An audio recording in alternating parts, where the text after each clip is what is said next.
Swastiastu. Perkenalkan, nama saya Nimade Diana Kencana Putri, absen 30 dari kelas 12 MIPA 2. Di video ini saya akan menjelaskan tentang alat-alat yang menerapkan prinsip listrik statis. Sebelum itu, pengertian listrik statis adalah suatu kumpulan muatan listrik dalam jumlah tertentu yang tidak mengalir atau tetap yang disebut statis. Ketidakseimbangan muatan listrik di dalam maupun di luar benda.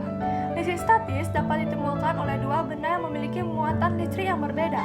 Muatan listrik pada benda timbul karena adanya perpindahan elektron dari satu benda ke benda lainnya. Terdapat dua muatan listrik, yaitu muatan positif dan muatan negatif. Alat-alat yang menerapkan prinsip listrik statis yaitu yang pertama, mesin fotokopi. Nah, di sini mesin fotokopi menggunakan daya tarik muatan listrik berbeda. Suatu pola muatan listrik pada plat mesin fotokopi menciptakan bidang hitam yang akan digandakan, menarik partikel bermuatan negatif dari bubuk hitam halus yang disebut toner. Toner menjadi bermuatan negatif karena berhubungan dengan butir-butir gelas kecil di bagi pengembang. Pola toner dipindahkan di atas secari kertas kosong dan dipanggang di atasnya. Alat yang kedua yaitu penangkal petir. Penangkal petir adalah pelepasan muatan listrik secara tiba-tiba yang menghasilkan bunga api listrik yang disebut dengan petir. Loncatan muatan melalui udara menghasilkan cahaya yang sangat kuat dan panas, sehingga menyebabkan udara menjadi secara mendadak dan akan menghasilkan bunyi ledakan menggelegar yang disebut dengan guntur. Alat yang ketiga yaitu sisir rambut. Pada saat kita menyisir rambut yang kering, maka rambut akan menempel dan tertarik oleh sisir. Pada awalnya, rambut dan sisir tidak bermuatan atau netral. Suatu atom yang netral memiliki jumlah proton dan elektron yang sama. Pada saat menggosokkan sisir ke rambut, maka elektron dari rambut akan berpindah ke sisir, sehingga sisir akan mendapatkan tambahan elektron. Sisir yang mendapatkan tambahan elektron akan menjadi bermuatan negatif, sedangkan rambut yang melepaskan elektron akan menjadi bermuatan positif.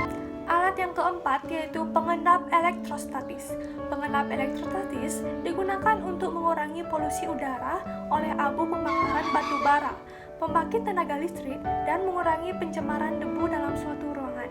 Pengendapan elektrostatis menggunakan saringan kawat yang diberi muatan negatif dan lempeng-lempeng logam yang diberi muatan positif. Alat yang kelima yaitu penggaris dengan kain wol.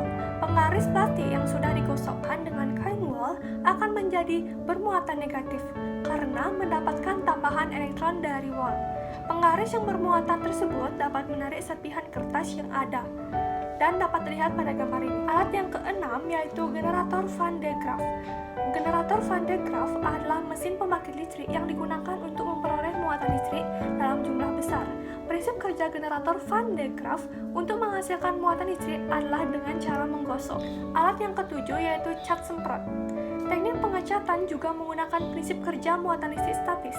Cat yang disemprotkan diberi muatan listrik yang berlawanan dengan benda yang akan dicat, sehingga butir-butir cat yang disemprotkan akan tertarik pada benda yang akan dicat. Butiran cat dari aerosol menjadi bermuatan ketika bergesekan dengan mulut pipa semprot dan udara. Alat yang ke-8 yaitu printer laser. Printer laser bekerja menggunakan muatan listrik statis. Pada saat drum yang bermuatan positif berputar, laser akan bersinar melintasi permukaan yang tidak bermuatan. Laser selanjutnya menggambarkan pada kertas yang bermuatan negatif. Setelah melewati drum berputar, kertas akan melewati fusar. Pada bagian fusar ini, kertas akan mengalami pemanasan yang menyebabkan kertas terasa panas. Alat yang ke-9 yaitu elektrokardiograf. Elektrokardiograf digunakan untuk merekam perubahan jantung manusia.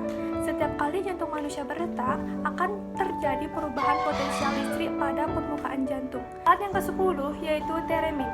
Teremin adalah salah satu alat musik yang dapat dimainkan tanpa menyentuhnya. Saat seseorang mendekatkan telapak tangannya ke antena, efek yang akan terjadi sama dengan efek kapasitor pelat sejajar.